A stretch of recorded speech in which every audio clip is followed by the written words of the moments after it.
नमो नमस्ते श्रीरमणाय चिद्घनस्वरूपाय आत्मसंस्थिते शीतलदृष्टिं मृदुतमवचनाय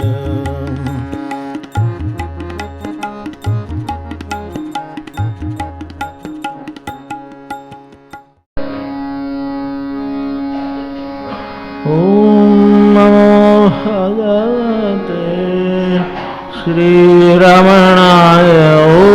नमो भगवते श्रीरमणाय। नमो भगवते श्रीरमणाय।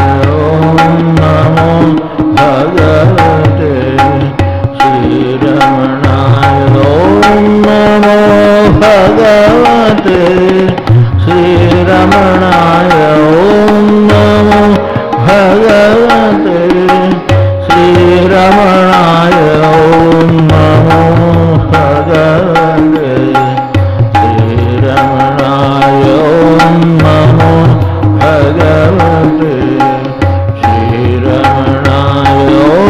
नमो भगवते श्रीरमणाय। नमो भगवते श्रीरमणाय।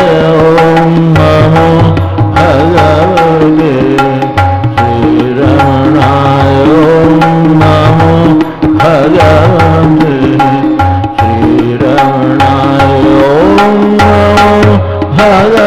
भगवते श्रीरमणाय। नमो भगवते श्रीरमणाय। नमो भगवते श्रीरमणाय। नमो भगवते श्रीरमणाय। नमो भगवते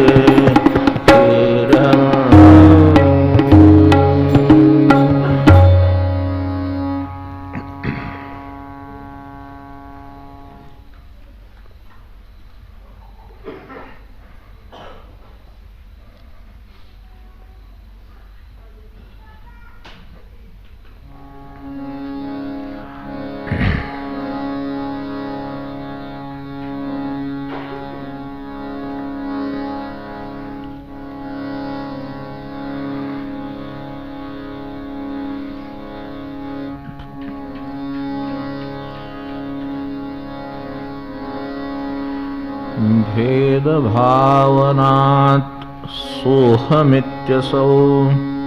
भेदभावनात् सोऽहमित्यसौ।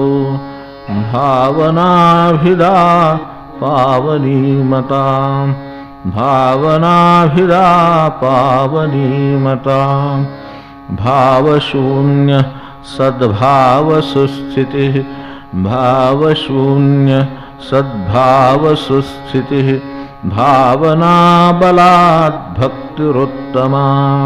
भावनाबलात् भक्तिरुत्तमा। हृत्स्थले मनस्वस्थता क्रिया। हृत्स्थले मनस्वस्थता क्रिया। भक्तियोगबोधाश्च निश्चितम्। भक्तियोगबोधाश्च निश्चितम्। वायुरोधनात् लीयते मनः। वायुरोधनात् लीयते मनः। जालपक्षिवत् रोधसाधनम्। जालपक्षिवत् रोधसाधनम्। चित्तवायवश्चित्क्रियायुता। चित्तवायवश्चित्क्रियायुता। शाखयोर्द्वयी शक्तिमूलका। शाखयोर्द्वयी शक्तिमूलका। लयविनाशने उभयरोधने। लयविनाशने उभयरोधने। लयगतं पुनर्भवति नो मृतम्। लयगतं पुनर्भवति नो मृतम्।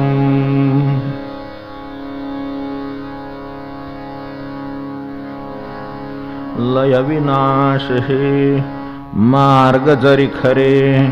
लय पुन्हा उठे नाश ना उठे। लय पुन्हा उठे नाश ना उठे.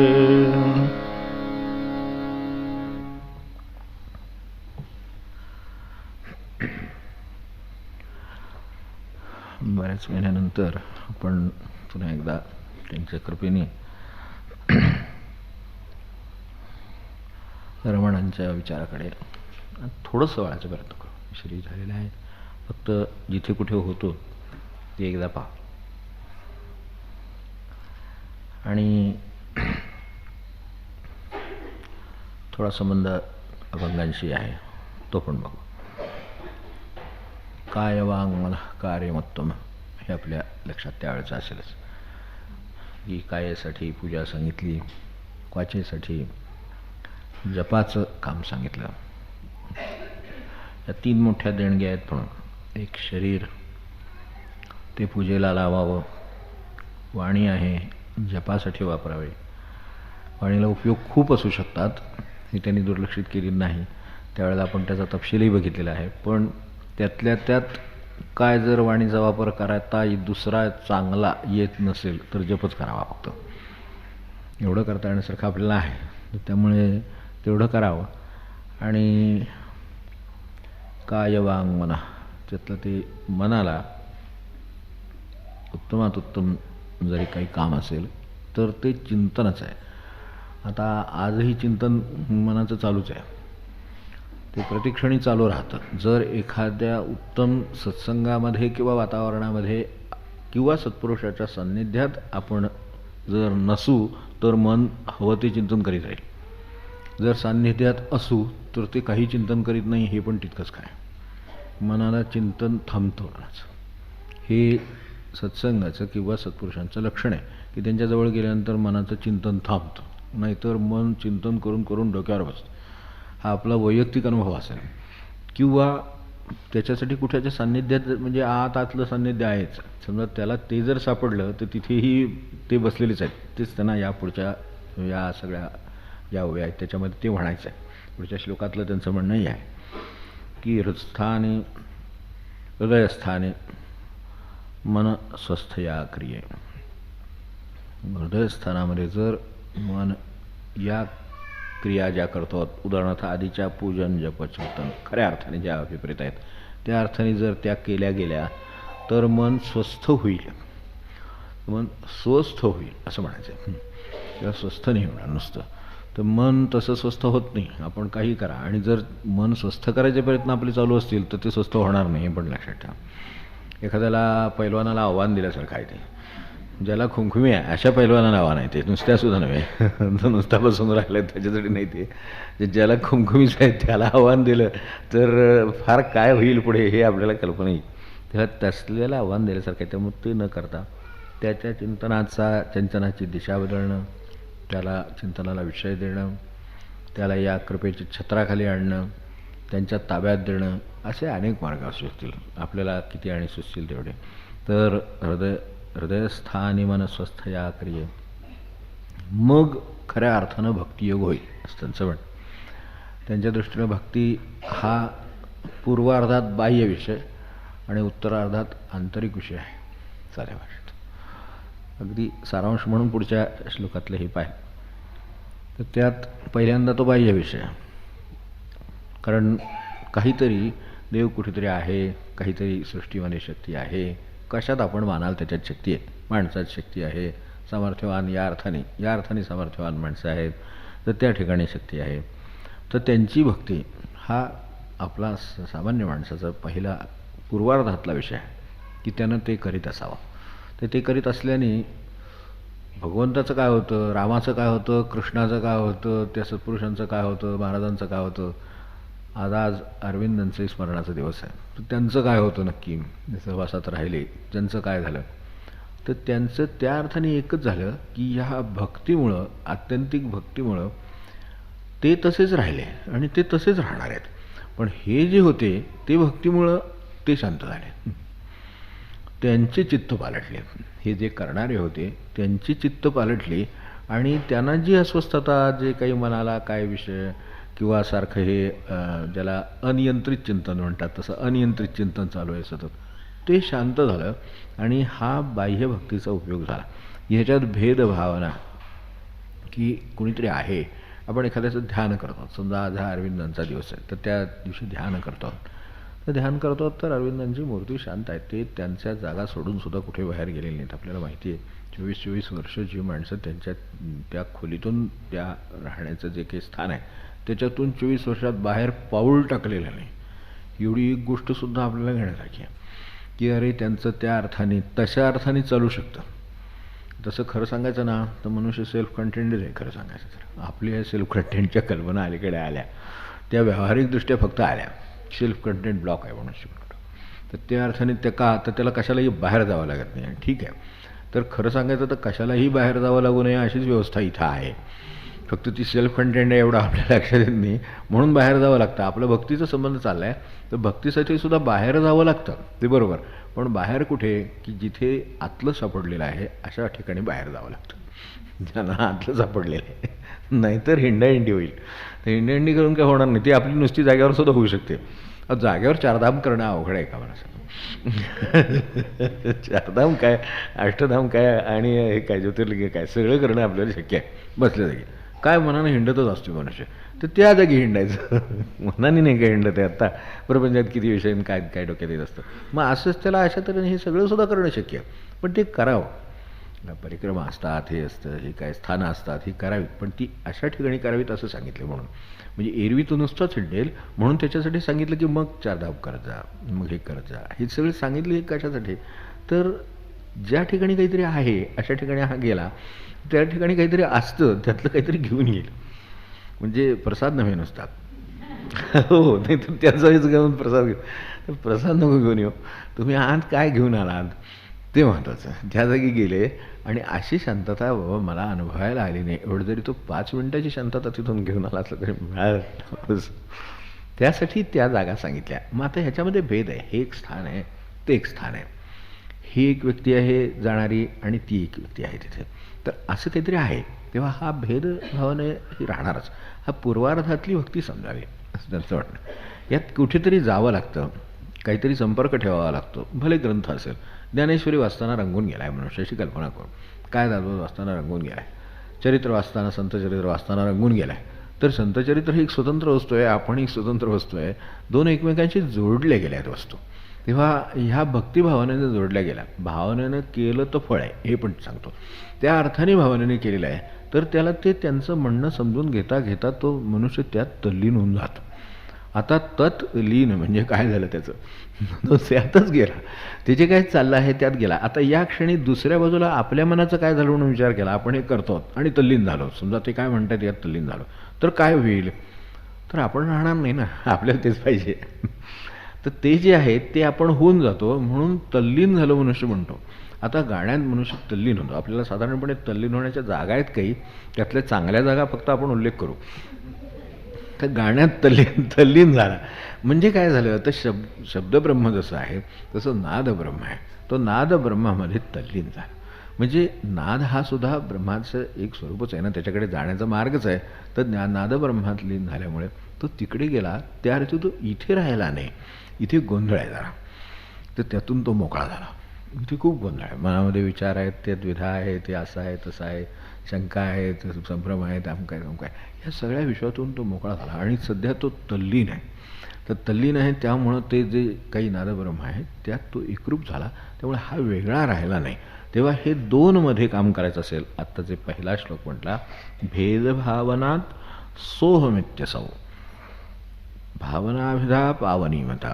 अभिधा भावना, आता त्यांनाही असंही म्हणायचे की मनुष्याने असंच करत राहावं का. मग आता त्याला सततच मनुष्य लागेल, सततच स्थान लागेल, सततच प्रवास लागेल, सततच जावं लागेल. मग हे तो सततच करू शकेल का असा क्षणभर विचार करा. सतत नाही करू शकणार, एका मर्यादेपर्यंत करू शकेल. हातपाय दुखायला लागले, काय त्याला आजारपण आलं, तब्येत बरी नाही राहिली, आर्थिक अनुकूलता नाही राहिली, काय शारीरिक मानसिक अनुकूलता, ह्या सगळ्या जर केल्या तर तो कसा तिथं त्या काय धाम असेल तिथपर्यंत तो कसा जाणार. म्हणजे त्यानं हे करावं, पण त्याच्या साह्याने उत्तरार्धात जाण्यासाठी करावं असं रमणानं म्हणायचं. पूर्वार्ध आहे याचाच अर्थ त्याला उत्तरार्ध आहे काहीतरी. आपल्याही जीवनाला पूर्वार्ध असतात आणि उत्तरार्ध असतातच की. मग पूर्वार्धात जे केलं ते मनुष्य उत्तरार्धात करीत नाही, तो उत्तरार्धात जाण्यासाठी पूर्वार्धात जगतो. तर तसं हे हे ऐक्यभावना भक्ती होऊनही ऐक्यभावनाच सोहमित्यसौ, म्हणजे ऐक्यभाव ही जी आहे बरोबर आहे, भेदभावनाच सोहमित्यसौ, भेद आहेच, मी इथे आहे आणि त्यांच्याकडे जायचं आहे हे तर आहेच, आणि ते मी जातोच आहे, आणि ते गेल्यामुळे मला काहीतरी मिळतच आहे, आणि तेवढे क्षण तरी माझे शांत आणि आनंदात जातातच आहेत. हा तर अनुभवच आहे, आणि हा जर अनुभव असेल तरच अनुभव आहे, नाही तर अनुभव काय आहे मग काय एखाद्या लग्न कार्याला गेले काय, आणि कशाला कार्यक्रमाला गेले काय, फंक्शनला गेलं काय, आणि कशाला गेले काय, आपल्या आहे त्याच्यापेक्षा मोठ्या जगात गेल्यासारखं आहे. आणखीन आधीच डोक्यात एवढं जग, त्याच्यात आणखीन तिथे जसं आपल्याला स्वतःचे काय चार फॅशन असतील तर तिथे 100 फॅशन बघायला गेल्यासारखंच आहे ते. तर तसं जर असेल तर आणखीन काय होईल, मग त्या ठिकाणी जाण्याने काय होणार नाही. ज्या ठिकाणी जाण्याने माझ्या ह्या सगळ्या मनाच्या ओढी किंवा वेगवेगळ्या दिशा आहेत तिथे सगळ्या संपतात, आणि तिथे गेल्यानंतर मला काहीतरी सापडतं. तर त्या ठिकाणी भेदभावना आहे, पण ती भक्ती आहे, म्हणजे ती पुन्हा भगवंताकडे जोडते नेऊन तुम्हाला, कारण तिथं ते जोडलेलंच असतं. आपण एखादी पिन टाकावी आणि त्यात तो करंट यावा, तसं आहे ते. तिथेच जायला लागतं आणि तेवढं करावं लागतं, पण तेवढं केलं की एकदम मनुष्य भगवंताशी जोडला जातो. मग हे जोडलं गेलं तर त्याचं मन नाहीसं होतं, म्हणजे जे आता एकदा करंट आहे म्हटल्यानंतर तिथं दुसरं काही टिकू शकत नाही, नसेल तर करंट जाळून टाकेलं आहे. तर तसं मनातले इतर विचार, जे संभ्रम, जे संदेह, ते सगळे त्याचे नाहीसे करून टाकतं. हे एवढं आहे. पण आता ह्यात भेद आहे की तिथे काहीतरी पॉवर हाऊस आहे, काहीतरी काय कनेक्शन आहे, तर ते भगवंताचं आहे, तिथे ही टाकलं आहे, ती पिन टाकली आहे, त्यावेळेला करंट आलेलं आहे, त्यामुळे इतर कुठले विचार मनात येत नाहीत. हे बरोबर आहे, याचा अनुभव घेऊन बघावा, आणि त्याच्यामुळं एक आनंद आपल्याला काय असतो याची कल्पना ते आणून देतात. जेवढा वेळ तसा असतो तेवढा वेळ असतं, पण पिन काढून घेतली तर पुन्हा आहे तसं आहे. पुन्हा आपला परतीच्या वाटेत घरची काळजी आहेच की असेल ना सगळं ठीक. जाताना तिथं गेला त्यावेळेला काही नव्हतं, कारण तिथं त्यांचं वातावरण होतं, त्या वातावरणामध्ये त्याची आठवण पण होत नाही.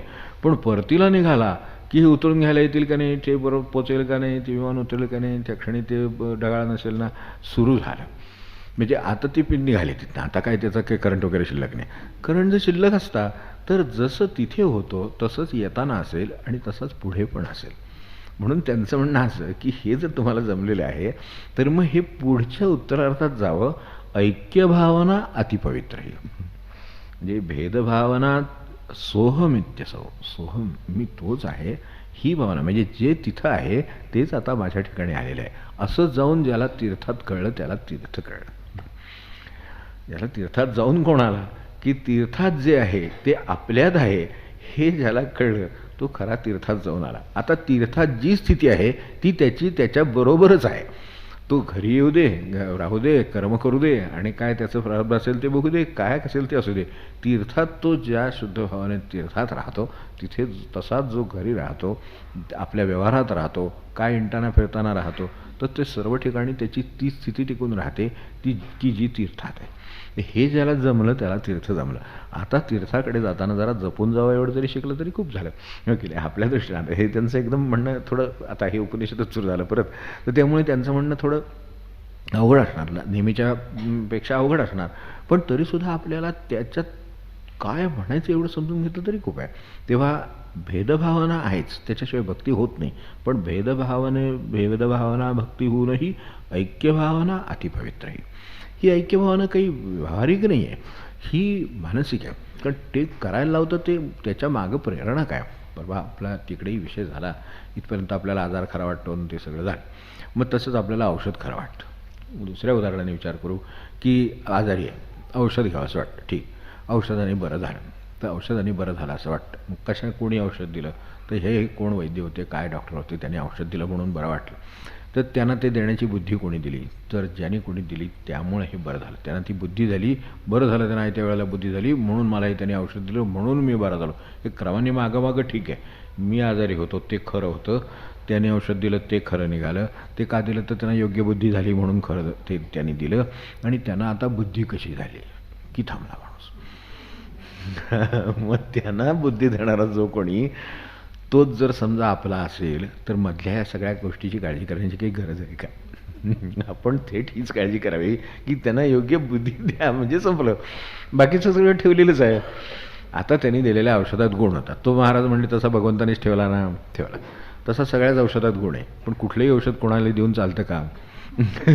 सगळी गुणकारीच आहेत, म्हणून हेही घ्या, तेही घ्या, ते घ्या. आपल्याला काही झालं नाही तर कशाला घ्या? अनेकांना काहीतरी झालं आहे असं वाटतं आणि त्यामुळे ते औषधं घेत सुटतात. खरं असं काय करू नये का सांगायचं तर? आपल्याला खरंच काही झालं असेल तर औषध घ्यावं आणि जे झालं आहे त्याच्यावरचं जे औषध आहे तेच घ्यावं, कारण त्यात तो गुण ठेवलेला आहे ना. उगाच आपलं गोळा करण्यात काय अर्थ नाही अशा गोष्टी. तर तसं जे खरं आहे ते पाहिजे, जे आपल्याला झालं आहे त्याच्यावरचं औषध पाहिजे. तसं जे झालं आहे ते त्यांना कळायला पाहिजे, तर तुम्हाला योग्य औषध मिळेल. माझ्या बाजून गोंधळ होतो ठीक आहे, पण माणूस आहे त्याच्या बाजून नाही का गोंधळ होणार? त्याला समजा ते आपल्याला नाही का म्हणत पहिल्यांदा आपण हे ट्राय करूया. म्हणजे काय करूया नक्की? आपण साध्या भाषा, त्यांना मोठ्या आहेत ते आपले समजून घ्यायचं, पण ते म्हणतात हे आपण ट्राय करून बघू. ट्राय करून बघू म्हणजे काय? नक्की काय झालं हे कळलं नाही आहे. जसं आपल्याला काय झालं हे आपल्याला कळत नाही, तसंच त्यांना कळलेलं नाही आहे त्या क्षणी, म्हणून ते म्हणतात की आपण हे ट्राय करून बघूया. मग जर ते लागू पडलं तर त्याचा अर्थ जे झालं आहे असं वाटलं होतं तेच झालेलं आहे. असं झालं नाही का साध्या भाषेत? आता ते दिलं आणि समजा नाही बरं झालं तर काय म्हणणार? ते आपण असं करू, दुसरं ट्राय करू. म्हणजे काय झालं? थोडक्यात आपला जसं थोडासा गोंधळ होतो, अहो मानवी बुद्धी आहे शेवटी, त्यामुळे ती असं होणार तिचं. मग हे आपण लक्षात ठेवलं तर आपल्या लक्षात येईल की खरं अचूक काय झालं आहे. तिथे जिथे जाऊन जो पोचला त्याला ह्या मधल्याची काही काळजी नाही, की जे होईल ते अचूकच होईल आणि जे होणार आहे ते त्यांच्या सत्तेनंच होईल.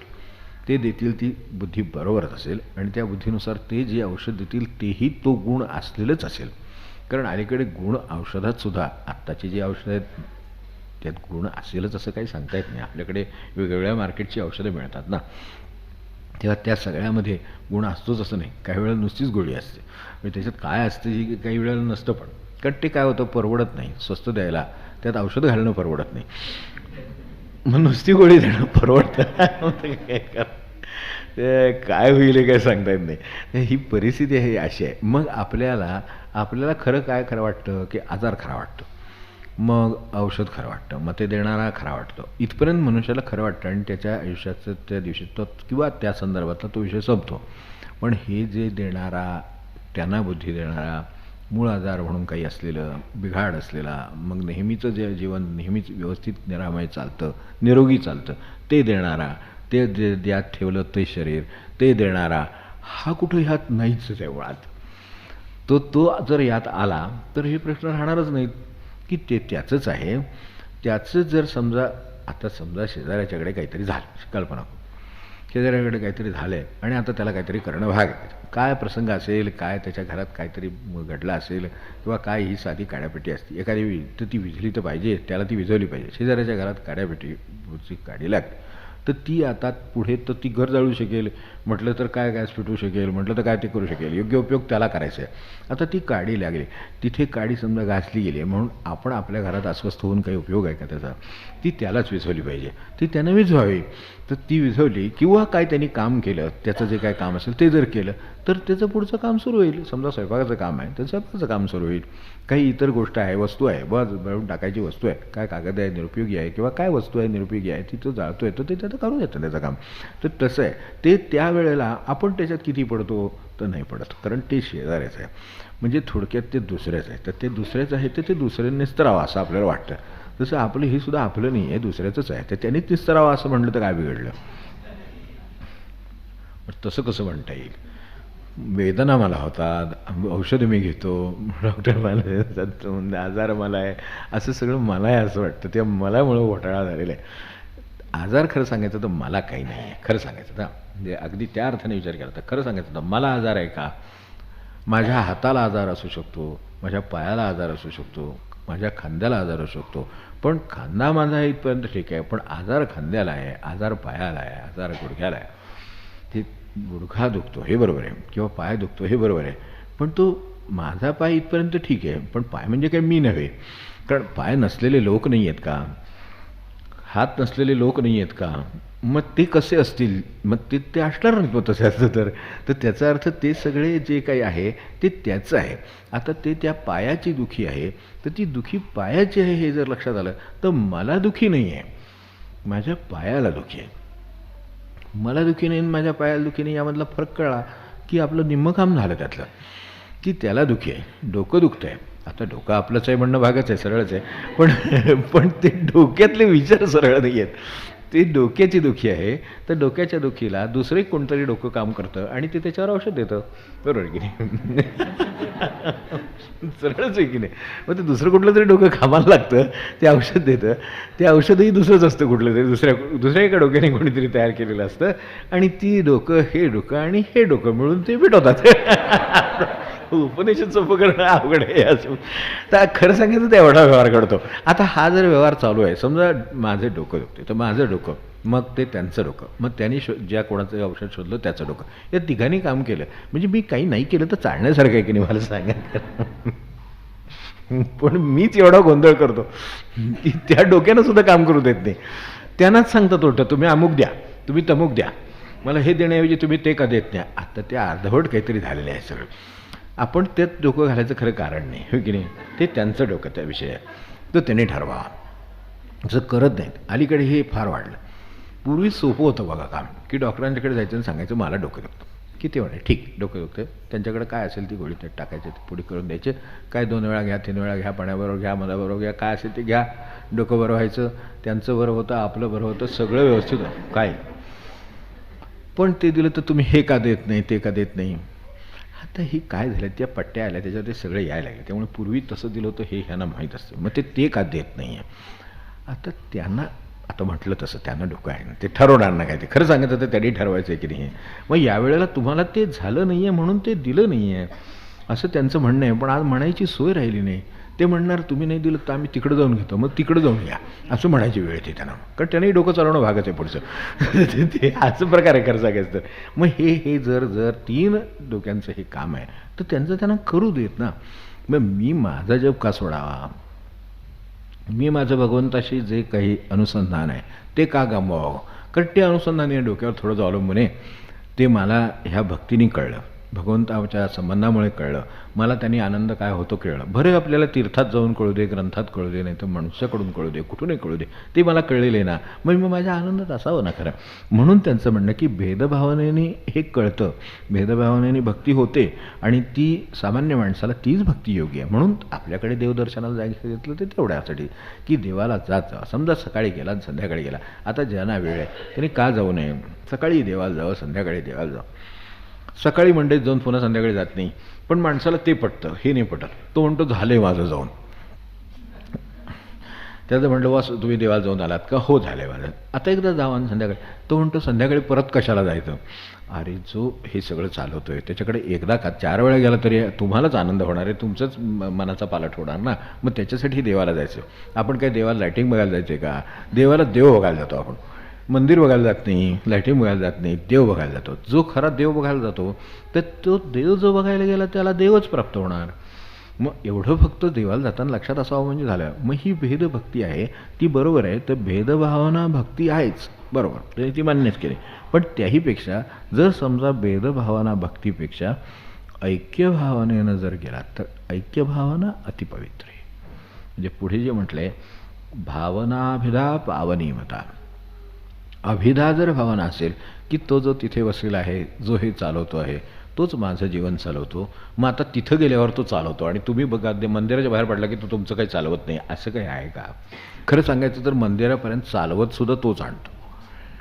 किती लोकांना ह्याची जाणीव असेल की मंदिरामध्ये गेले तर भगवंताने आणलं म्हणून आलो, मी काय प्लॅनिंग केलं, मी कसं आलो, मी त्यासाठी कसं केलं, अमुक केलं तमुक, सगळं तुम्ही केलं पण ते त्यांनीच केलेलं आहे खरं. हे जर मंदिरात गेल्यावर ज्याला कळलं त्याला खरं कळलं. म्हणजे ही अजूनही भेदच आहे. मी माझ्या ठिकाणाहून तिथपर्यंत आलो हे बरोबर, पण माझ्या ठिकाणून तिथपर्यंत त्यांनी आणलं हे ज्याला कळलं तो उत्तरार्धाकडे निघालेला आहे. आता उत्तरार्धाकडेच जावं असं त्यांचं म्हणणं आहे. कारण एवढा वेळ आपल्याला नाही आहे, बरेच जन्म आपलं काम करून झालेलं आहे. ते आत्ता जे अभंग म्हटला, झाले रे वय झाले रे, लोकांना जरा धडधड व्हायला लागतं असं अभंग म्हणलं. मी फारसं म्हणत नाही, पण आत्ता मुद्दाम म्हटलं. अकस्मात बनवणं आले अहो किती आपण छान चांगल्या कामासाठी आलेले आहोत, इथे इतकं मन पवित्र होतं, शांत होतं, शुद्ध होतं, आणि हे आता पाहो जाता शरीर खंगले अमकं तुमकं हे म्हणतायत. आपल्याला अभंगाचा थोडासा गूढ अर्थ कळला असेल का, त्याच्यासाठी मी मुद्दाम हा अभंग घेतला ह्याला जोडून की क्षणभर कल्पना करा, की वैभव हे सकळ भंगले, पाहो जाता शरीरे खंगले, सद्य प्रचितीसी आले खरोखरच, आपुले आपण देखिले. काय देखिले? दास म्हणे काय झालं तर अकस्मात मरण आले रे आले. हे काय आहे तर असं अकस्मातपणे मला अनेक वेळेला मरण येऊन गेलं आहे. तर आता मला सांगा, ज्याला स्वतःला अकस्मात मरण आलेलं आहे तो सांगायला राहील का? आपल्या साध्या व्यवहाराचा विचार करू तर तसं नाही आहे ते. तो जर मला मरण आहे तो सांगणारा असेल का त्यावेळेला सांगायला? तर हे या अर्थाने की अनेक जन्मात हेच घडलं, अकस्मात मरण आले रे आले. आता मात्र हे आपल्याला लक्षात ठेवलं पाहिजे की असं त्या वेळेला झालेलं आहे, तर आता तसं होऊ द्यायचं नाही आपल्याला. आता ऐक्य भावना आहे. मरण कोणाला आलं? शरीराला आलं. मी ते होतो का? आत्ता आपण तो विचार केला की डोकं म्हणजे मी का? हृदय चालू झालं ते बंद पडलं. मग चालू झालेलं ज्याला कळलं आणि बंद झालेलंही ज्याला कळलं, पुन्हा चालू झालेले आणि परत बंद झालेले हे ज्यांना कळतं त्यांनाच हा पुनर्जन्माचा सगळा प्रवास कळतो ना. नाही तर कशाला कळेल त्याला? आपल्याला कळत नाही. आपल्याला वाटतं की हेच सगळं आयुष्य आहे. हे सगळं आयुष्य असं असतं तर याचा सगळ्याचा अर्थ आपल्याला लागला असता. याचा अर्थ लागत नाही, याचाच अर्थ सरळ आहे. याचा अर्थ आपल्याला मनुष्य का भेटला, आपण जसं जीवाचा प्रवासमध्ये बघितलं तसं हे आपल्याला हा मनुष्यच का भेटला, तो का नाही भेटला, इथंच का राहिला, तो तिथंच का राहिला, इथंच का आला, तो तिथंच का गेला, हे जे आपल्याला कळत नाही याची कारणंच मागं आहेत. म्हणून ते आपल्याला कळत नाही. त्यांना ते कळतं म्हणून ते म्हणतात की असं अनेक वेळेला झाले. म्हणून आपल्या इथं पिरवाड्याचे कोंडीबा म्हणले तसं की एकदाच मरावं म्हणले. आता हे अनेकदा मरून होतं, त्या वेळेला भक्तीचा प्रवास होत जातो आणि तो अशा टप्प्याला येतो की या क्षणी जन्माला आल्यानंतर त्यांना कल्पना आलेली आहे की आता काय करायचं ते ठरलेलं आहे या जन्मात. बस हे ज्याचं ठरलं त्याला अभेद भक्ती म्हणजे काय ते कळलं की अभेद. आता मी इतके वर्ष, साध्या भाषेमध्ये आपल्या वर्ष आणि त्यांच्या भाषेमध्ये जन्म, तर अनेक जन्म मी भगवंतापासून दूर राहूनच जगत आलो, म्हणून पुन्हा पुन्हा यावं लागलं. जर मी भगवंताशी अभेद झालो असतो तर पुन्हा यावं लागलं नसतं, हे म्हणायचं आहे. पुन्हा मला परत यासाठी यावं लागलं नसतं, ते मला साधायचं आहे. म्हणून त्यांचं म्हणणं भावनिष्ठ संकल्पशून्य. संकल्पशून्य सुद्धा शब्द अशासाठी वापरला की आपल्या मनात अमुक एक व्हावं, अमुक एक करावं, अमुक एक करीन, अमुक एक करणार नाही, ही जी कल्पना आहे, ही कल्पना करणारा कोण आहे तर तो वेगळा मी आहे कोणीतरी, की जो भगवंताचा नाही आहे. जो भगवंताचा आहे त्याचे वेगळे काही प्लॅन नसतात. त्याचा प्लॅन एकच असतो की जे भगवंताला करायचं आहे, किंवा जे चाललेलं आहे ते भगवंताच्या इच्छेनंच चाललेलं आहे.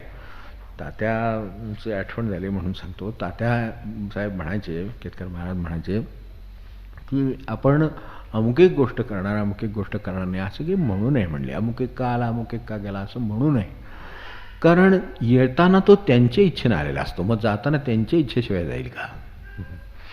त्यामुळे ते तिथं गोंधळत होत्या आणि त्या वातावरणातला विषय चालला होता. तर तो का आला आणि का गेला असं म्हणूच नाही, तो त्यांच्या इच्छेमुळं आला आणि तो त्यांच्या इच्छेमुळं गेला, एवढं लक्षात ठेवावं म्हणले. ह्याच्यात काही वेगळा विचार करायचं कारणच नाही. मग पाहिलं काय, हे ते पाहत असल्यामुळं त्यांचं काय होतं, ऐक्यभावना कशी होते ते लक्षात येईल की तो आला तरी महाराजांनी पाठवला असं त्यांना वाटतं. म्हणजे आलं कोण? महाराजच आले. आता कोणाच्या रूपाने आले? त्याच्या रूपाने आले. आता या क्षणी कोणाच्या इच्छेने आले? तर त्यांच्या इच्छेने आले. आता ते का गेले? तर एवढ्यासाठी गेले की महाराजांची इच्छा झाली की आता त्यांनी जावं. म्हणजे राहिलं काय? महाराजांची इच्छा येताना, आणि जाताना राहिलं काय? महाराजांची इच्छा. मग यांच्याजवळ काय राहिलं? फक्त महाराजांची इच्छा. तो आला आणि गेला. असं जर समजा आयुष्यामध्ये आपल्याही घडलं अशी कल्पना करू, थोडी ऐक्य भक्ती आहे, तर ही पूर्वार्धातली भक्ती कळली. उत्तरार्धात त्यांना असं म्हणायचं की भावनिष्ठ संकल्पशून्य. अमुक व्हावं असं नाही, अमुक होऊ नये असं नाही. माझं कर्तव्य मी केलं आणि ते कोणत्या दिशेनं केलं तर भगवंताशी एकरूप राहीन या दिशेनं केलं. प्रत्येक कर्माचं नंतर काय झालं असा एक प्रश्न आहे. आपल्या ज्ञानेश्वरीमध्ये पण तो आहे की कर्मे धुवून द्यावी माझ्या हाती वगैरे जसं म्हटलं आहे तसं आहे की कर्म कशासाठी केली? भगवंताची इच्छेनं जे योग्य आहे ते मी कर्म केलं, त्यामुळे शेवटी भगवंताची इच्छाच राहिली माझ्या मागे. मग भगवंताच्या इच्छेनं तर काय आनंदच राहिला, कारण भगवंताच्या इच्छेमध्ये आनंदाव्यतिरिक्त काहीच नसतं. एका ठिकाणी हे आज आता हे तिघांचा मेळ आहे खरं सांगायचं तर, की आज रमणांचं हे आपलं आता सुरू झालं, हे आता सारांशाने थोडक्यात घेऊन संपू. आणि 20 श्लोक आपल्याकडे राहिले, तर आता 8वा 9वा 10वा हे आपण पाहिले होते, तर त्या शेवटचे अजून 20 श्लोक आहेत. तर ते त्यांच्याबरोबर त्यांच्या काळात तसंच्या तसं वेगळ्या स्थानी राहून एकाच पद्धती म्हणजे खूप साम्य असलेल्या अशा गोष्टी 2-3 आहेत. तर त्याच्यातल्या ही साम्य स्थान आहेत. तर हे दक्षिणेतलं हे काम यांचं एका बाजूला रमणांचं आहे आणि तसंच दुसऱ्या बाजूला अरविंदांचं आहे.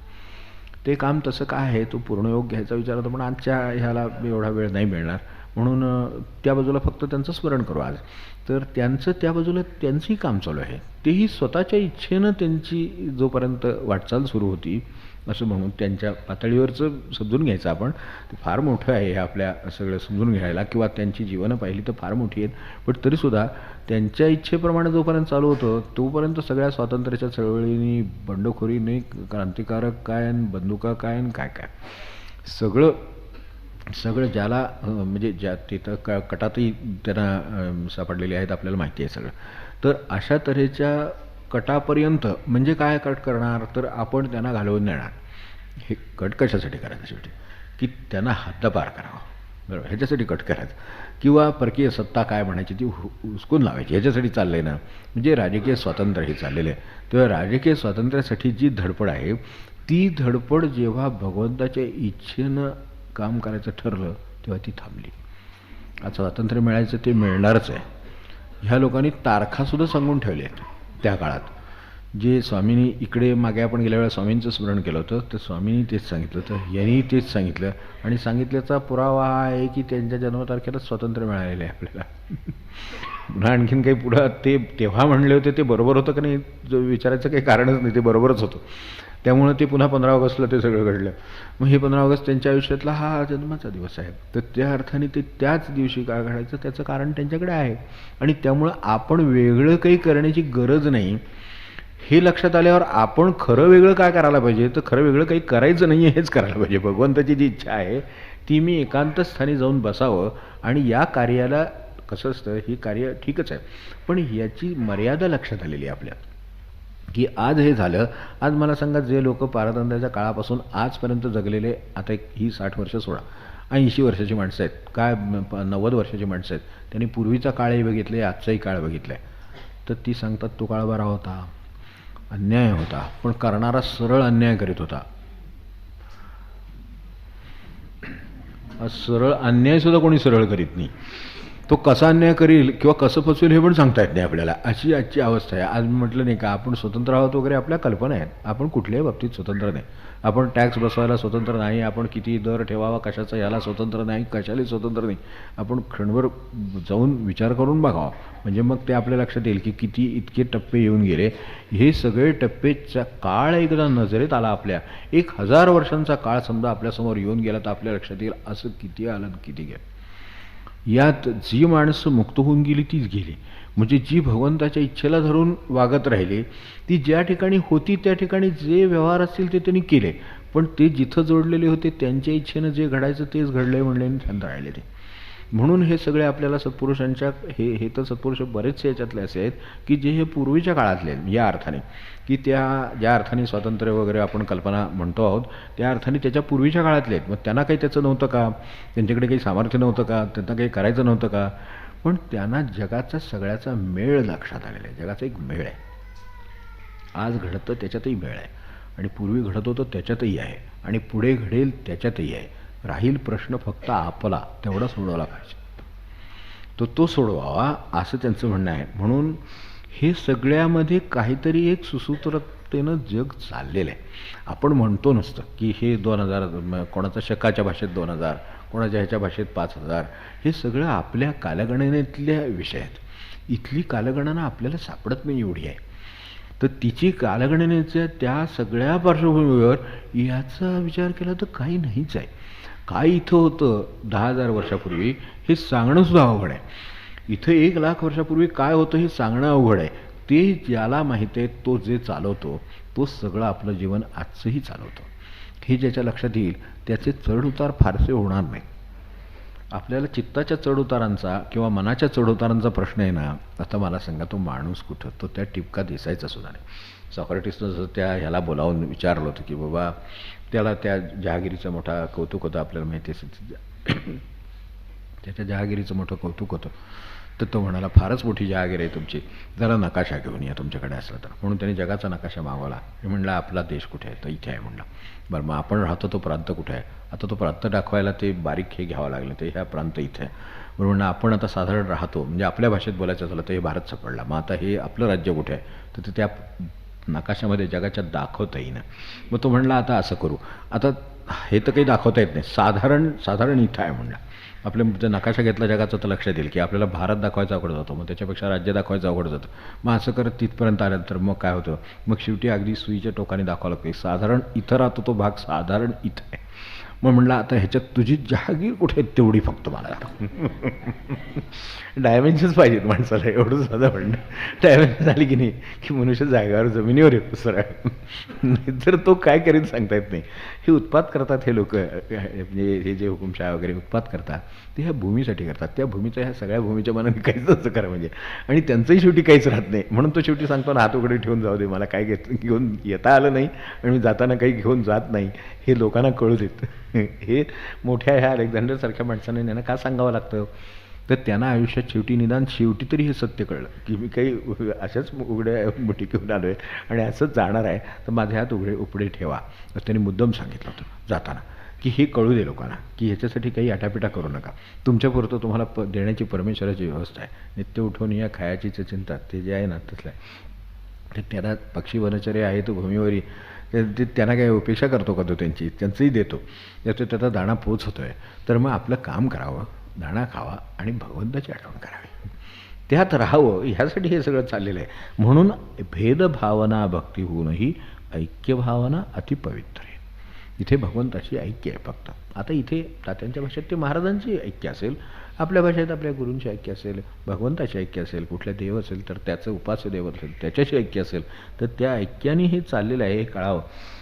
हे 2-3 गोष्टींचा मेळ आहे म्हटलं, ते म्हणजे अरविंदांचा प्रश्न आला तर त्यांना ज्या योगा मार्गातले जे मार्गदर्शन जे आलेले महाराजांनी केलं, तर ते जे लेले महाराज ते नेहमी म्हणायचे की हे सगळ्यात एक विशिष्ट व्यवस्था आणि ऐक्य नांदतं, ते आपल्याला कळत नाही, आणि म्हणून आपण आपल्या परीनं त्यात काहीतरी करायचा प्रयत्न करतो आणि त्यांनी गोंधळ होतो.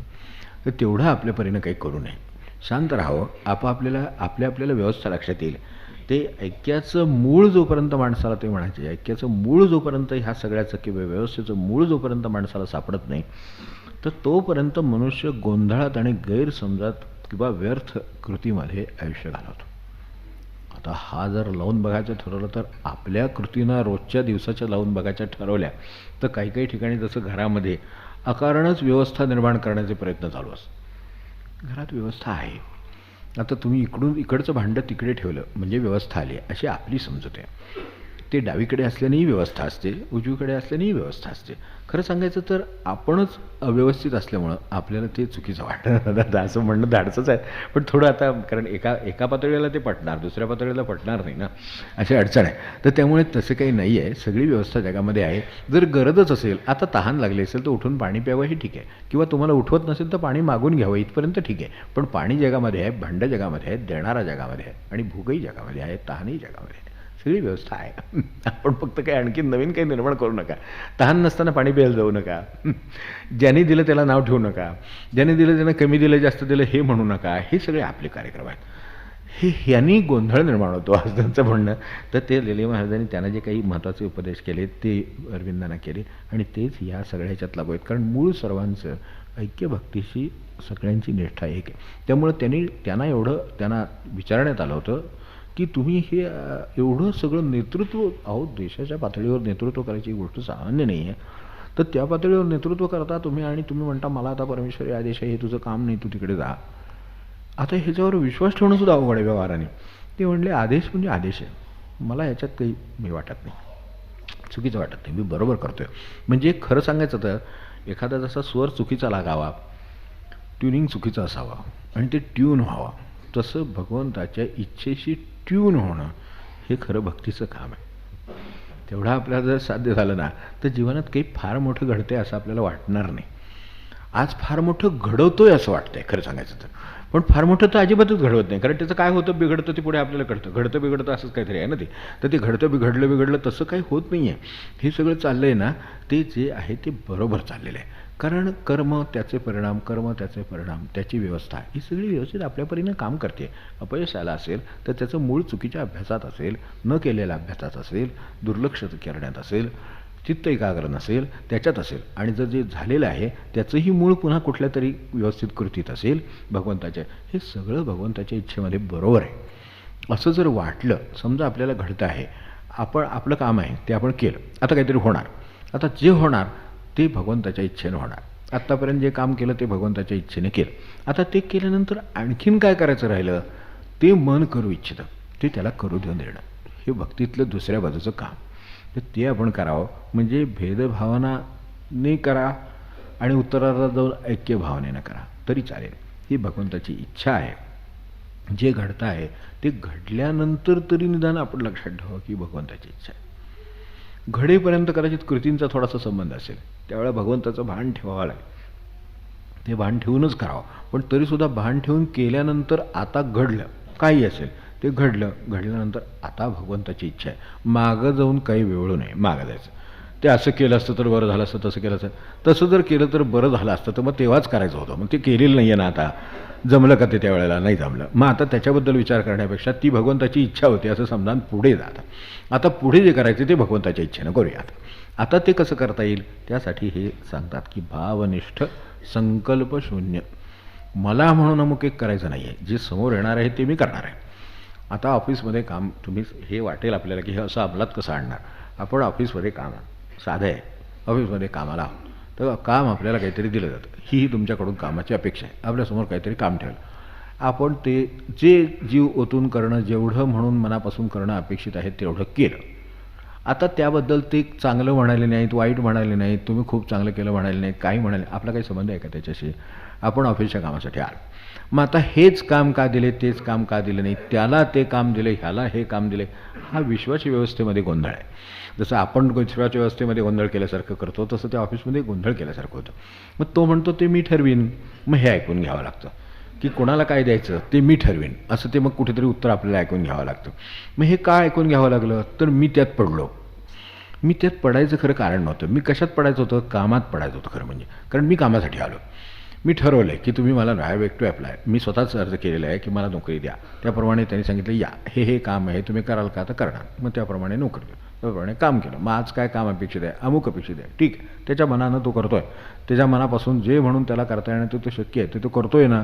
मग आता त्याचं काम झालेलं आहे, ते झालं की त्याची काही वेळ होईल, ते काम संपेल, काहीतरी त्याचा असेलच पॉज कुठेतरी, तो पॉज आला की तो थांबला आणि तेच काम तिथंच भगवंताच्या इच्छेवर सोडून दिलं आणि निघून गेला, तर किती सोपं होईल. ते काम डोक्यात घेऊन येतो घरी, हे असं होतं खरं म्हणजे, पण मला असं दिलं, ते खरं म्हणजे माझं हे काम नव्हतं पण ते मला दिलं. आपण गेलो आहोत, नोकरीतलंच काम दिलेलं आहे आपल्याला, काही म्हणून असं काही वेगळं काम दिलं काय की बाबा तुम्ही जावा कुठंतरी काहीतरी उडी मारा, असं काही काम दिले का, काही नाही. तिथंच म्हणतात फक्त हे डाव्या डेस्कऐवजी उजव्या डेस्कवर बसा, ठीक आहे उजव्या डेस्कवर बसा, आपण कामाला चालू आहोत. 4 डेस्क टाकलीत, कुठे जिथे असेल तिथे काम केलं आणि मोकळा झाला. तर त्याला व्यवस्था कळली. ही एका छोट्या ऑफिसपुरती आहे, इथे प्रचंड मोठं ऑफिस चाललेलं आहे, एवढं लक्षात ठेवलं तरी खूप झालं. आज आपल्याला याच्यापेक्षा जास्त खोलात नाही जाता येणार, पुढच्या वेळेला बघू. पण भावनिष्ठ आणि संकल्पशून्य, हे सगळं भावनिष्ठ का, तर हे जे चाललेलं आहे त्याच्यामध्ये हे करतानासुद्धा भाव आहे.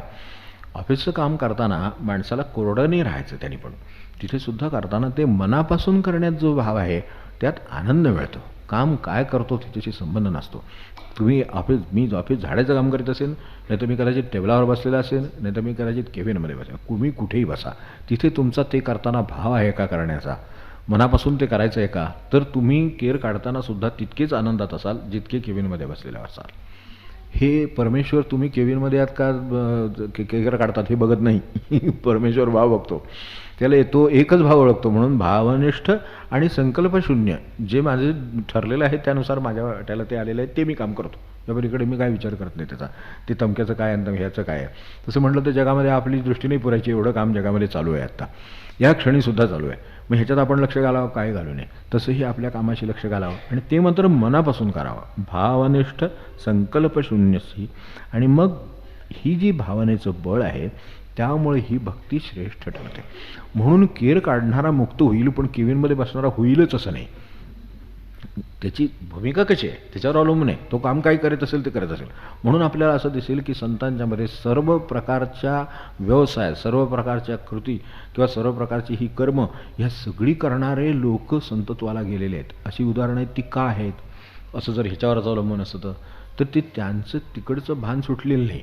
तुलाधार वैश्यत्व काटा हल्लेला नाही म्हणून तो मुक्त होतो.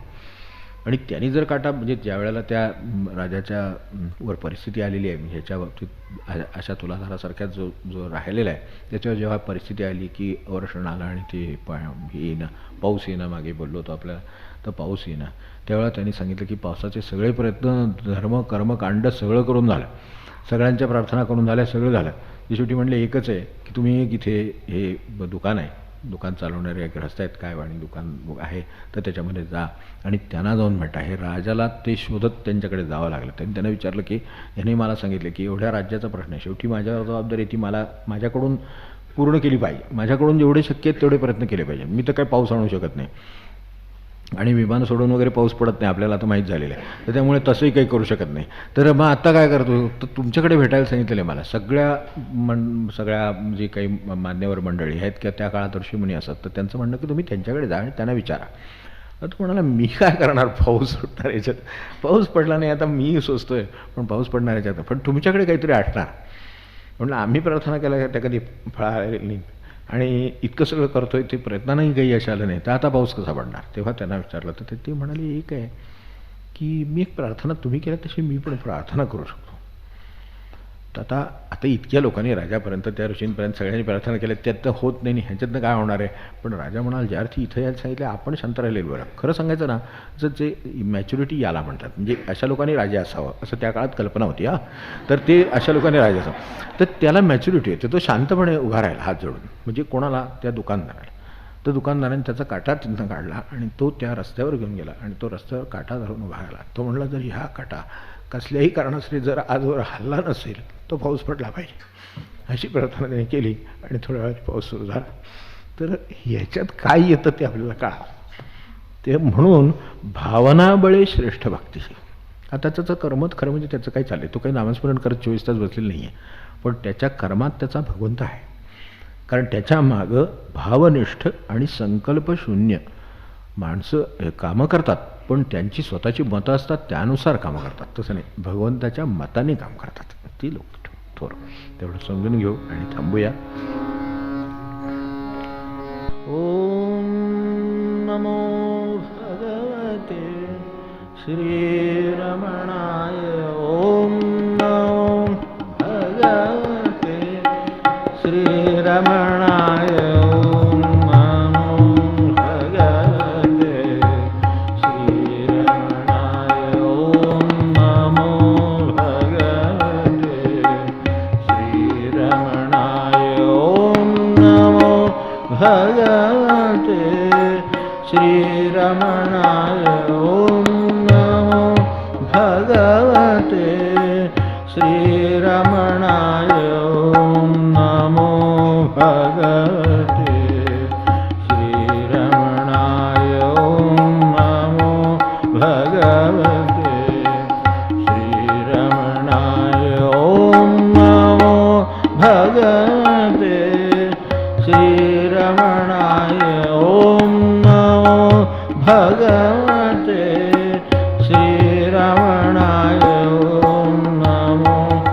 भगवते श्रीरमणाय. ओम नमो भगवते श्रीरमणाय. ओम नमो भगवते श्रीरमणाय. ओम नमो भगवते श्रीरमणाय. ओम नमो भगवते श्रीरमणाय. ओम नमो भगवते श्रीरमणाय. ओम नमो भगवते श्रीरमणाय. जानकी जीवन स्मरण जय जय